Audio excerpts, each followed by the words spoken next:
Today, we shine a spotlight on an exceptional individual whose dedication to both business and community has truly made a mark.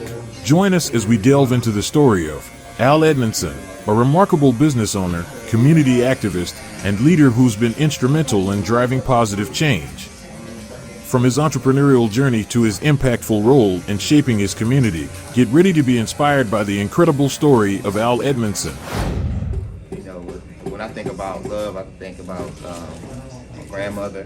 She showed a lot of love to be able to take care of her grandkids and always make sure we had the things that we needed growing up. And she could cook. And when grandmother put that foot in it, that's it. So now, if grandmother, imagine grandma was across from you then. Okay. What would be the three things that you would tell her? Oh, the three things would probably be,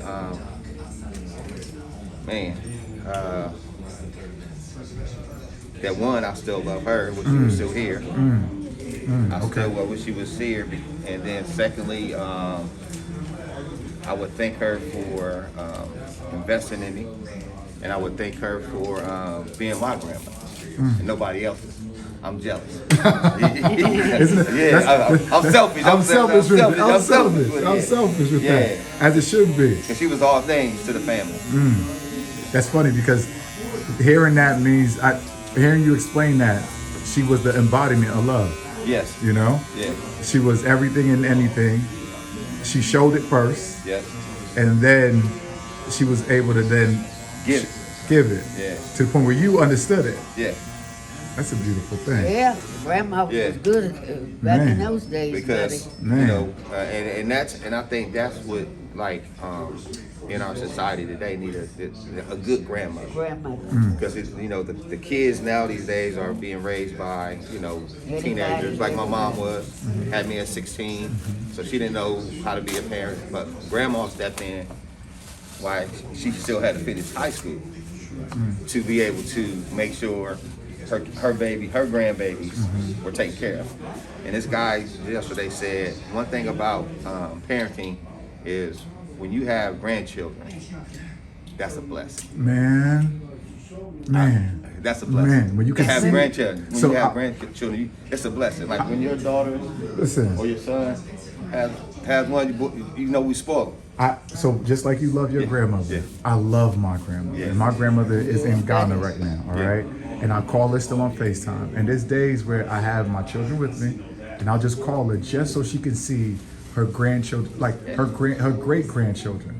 Because to be able to do that alone is a blessing. Yeah. We used to go to Granny's house every Sunday for dinner.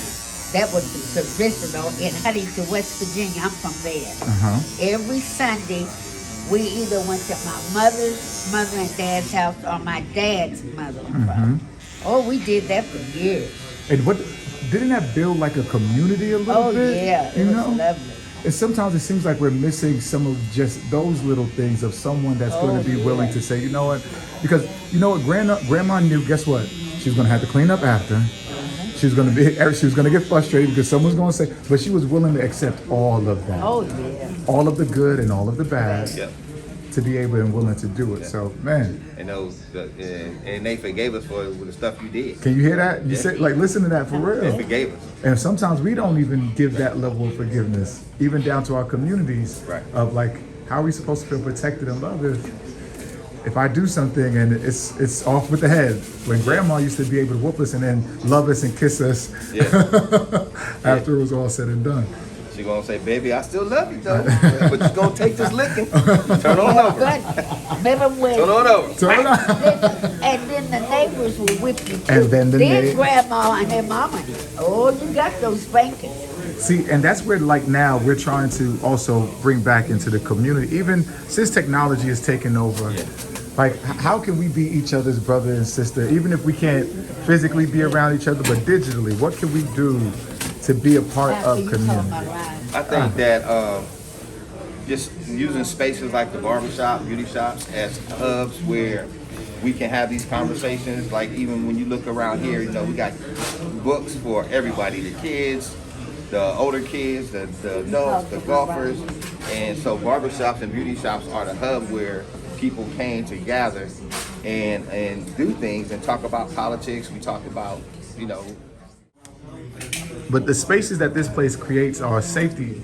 Like you feel safe in the barbershop because you allow someone to, the person that touches your head, Right. the crown of your hair, if you can talk to that individual and feel comfortable in their space, then anything is possible. There was a study that shown, I remember, where the barbershop led to places where people were being able to take their diabetes, their blood pressure, and everything, because most individuals came here and felt, they're not going to take my money, they're not going to take my information, which is a very important thing in our space because we have to be secretive about some of the things that we have. So if someone feels safe in here, how do we continue to mobilize this space? How do we mobilize the space of safety that you get here into right outside the door? And we use it. I mean, the people know where to come and get things because we've been here so long. Like when you go back to talk about barbershops and blood pressure screenings and stuff, a lot of that started right here in 1993 when I first opened American Heart Association, and we partnered with them to do blood pressure screening once a month with an African American organization called Chi to 5, which is all black nurses would come in and sit up front on Saturdays, every first Saturday of the month, from 10 to 2 and do blood pressure screenings. And this lady named Jill Shaw, I have to give her credit because I didn't want to do it. I'm like, I just want to cut hair, make my money, open my shop. I don't want to do all that extra stuff. And so she convinced me to say, hey, this is what you need to start doing. And that kind of launched my thing into men's health.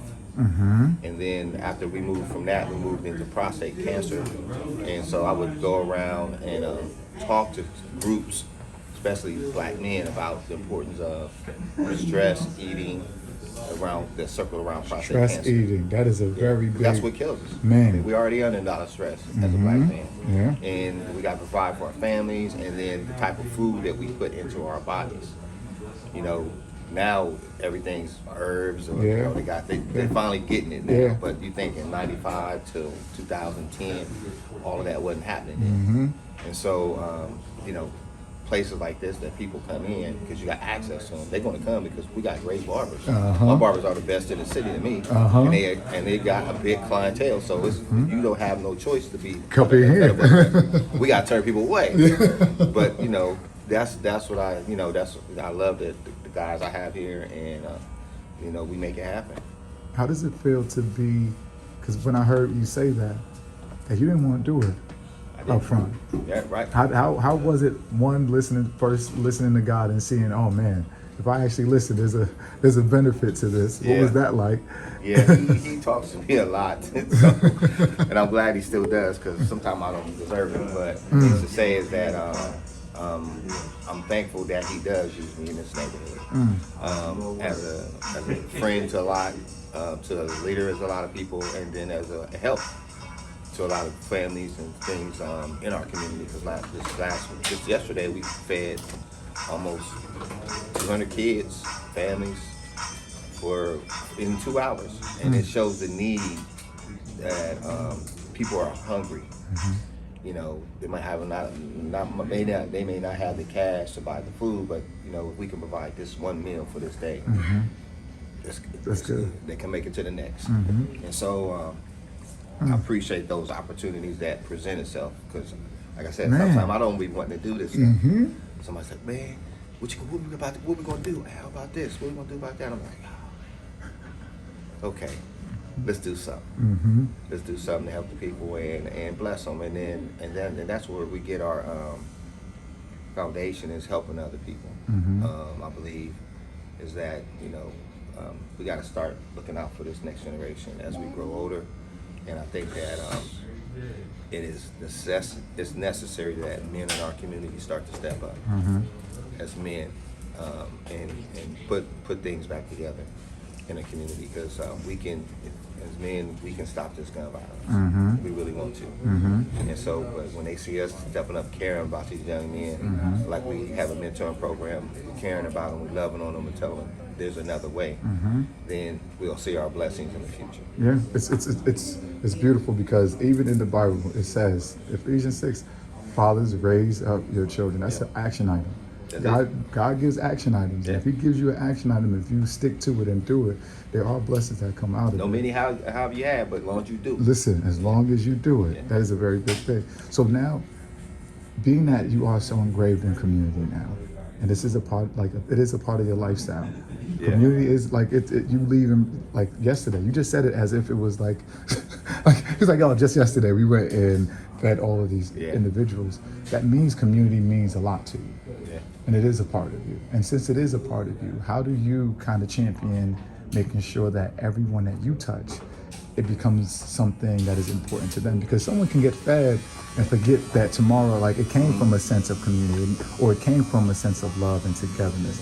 How do we together keep that going, where it's not just, oh, I did this, but, oh, in respect to my community, I'm doing this? How do we keep that going? I think that consistency is key to success, and we have to continue to do it. We have to continue to work with the people downtown, the people at Legacy Point, or supporting one another. We don't have to generally be there, but we can support other organizations and partner. Partnership is what we don't do a lot, because we want the credit. I love partnerships, and so we can all take the credit in doing what God wants us to do. And I think that continuing to be consistent in everything that I do.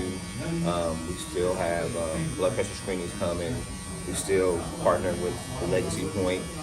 We're doing lunches for the kids, and it's good because when you know people like, they look for people like me to give stuff to.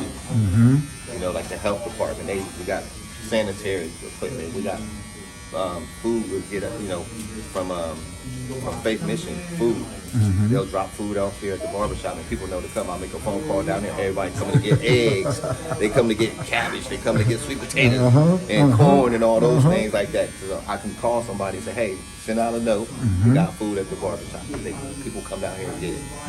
And then it's amazing, man. I just thank God for my customers, because they know what I do. And so when they have leftover produce, they bring it to the barbershop. Wow. Look at that. Look at that. On Saturdays, man, and it's just crazy, man. I just love it. So with that being said, because with BCA, we're trying to create like that level of communication where it's like, man, someone can send a notification. You can legit not even have to send a call. Send a notification and then automatically see, oh, down the street, this is happening. Let's meet up, do that. Right. And then also people that are newcomers to the community, because that's the thing that's happening also. Right. Just as much as we're building community, there are new members that are coming into the community. Right. And as they come in, they may not get the same initiation or like onboarding of this is how we do things here. Yeah. And we're looking to be that kind of foundation where, all right, you know what? Oh, Saturdays they do this. If I have leftover fruit, it can go back. You know, we got the farmers market right down at 17th. On 17th. You know, we have different people that can like actually create this stuff and make it so that we can like divvy it up amongst each other. So it's very important. I love that you have that connection already, that all you have to, hearing that was beautiful. All I had to do is make a call. Yep. And that didn't come at first. You know, when people start doing things, it makes me think back when I just wanted to do a back to school rally.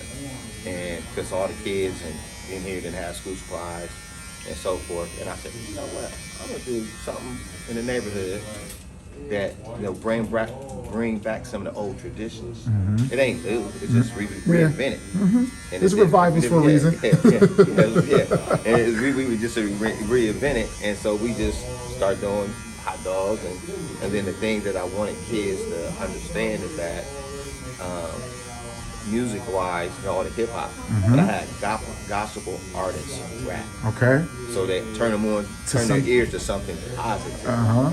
And that was the blessing. So when we do our back to school, it's Black Christian rappers. Yeah. And they doing all the